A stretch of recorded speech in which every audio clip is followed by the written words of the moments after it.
শয়তান আমাদেরকে আর কতদিন গোমরা করে রাখবে?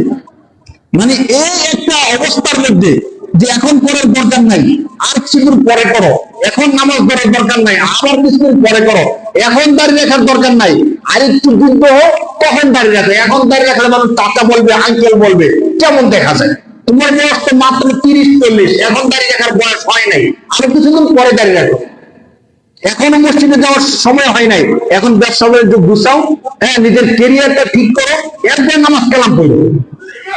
নিজের কি কেরিয়ার, যেই কেরিয়ারের পিছনে আমি সময় দিতেছি, কিন্তু খারাপ কোনো কিছু নয়, কেরিয়ার করতে হবে, নিজের একটা ভালো লাইফ মেনটেন করতে হবে, কিন্তু এর জন্য কি দিন বাদ দিয়া ভাই, দিন ইসলামকে বাদ দিয়ে যদি আমি কেরিয়ার গড়লাম, এই কেরিয়ার গড়ে আমি কত বছর সুখময় জীবন পাবো?